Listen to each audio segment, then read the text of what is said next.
मौलाना मुजीबुर रहमान जा बयान ॿुधण जे लाइ मौलाना साहब जो यूट्यूब चैनल ज़रूर सब्सक्राइब कंदा। पंहिंजे ज़हन जे मुताबिक़ अलाए केतिरा मां सम्झां थो हज़ार जी तादाद में मुस्लमान टे तलाक़ूं घरवारी खे ॾेई करे बि वरी बि पंहिंजे घर में रखे वेठा आहिनि। 3 तलाक़ूं कंप्लीट असांजे मुआशरे जे अंदरि 50%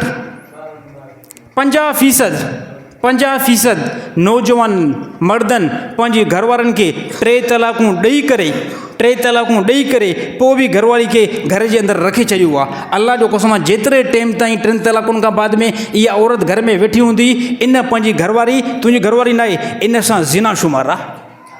इन सां ईअं ज़िना शुमार आहे जीअं बाज़ार जी औरत सां ज़िना कजे। इन सां ज़िना ईअं शुमार आहे जीअं पाड़े वारी औरत सां को बंदो ज़िना करे। इन सां ज़िना ईअं शुमार आहे जीअं को हिकु बदकार औरत सां मुस्लमान ज़िना करे। 3 तलाक़ुनि खां बाद में निकाह ख़तमु कंप्लीट। निकाह आहे ई न हाणे। इहो सिर्फ़ु असांजे ज़माने में न आहे, साहबा जे ज़माने में इहो हुयो, अबू बकर सिद्दीक़ ज़माने जे अंदरि बिल्कुलु ईअं हुयो। 3 तलाक़ूं औरत क्लियर। उमर रज़ी अल्लाह ताला अन्हु जो ज़मानो 3 तलाक़ूं मामलो क्लियर। हज़रत उस्मान रज़ी अल्लाह ताला अन्हु जो ज़मानो कंहिं बि मर्द घरवारी खे 3 तलाक़ूं मामलो क्लियर। असांजो मुस्लमान 3 तलाक़ूं साईं कुझु बि न आहे। 3 तलाक़ूं घरवारी खे ॾेई करे बि कुझु बि न आहे, कोई मसइलो न आहे। इहा घरवारी मुंहिंजी घरवारी आहे, इहा तुंहिंजी खोपड़ी थी कमु करे।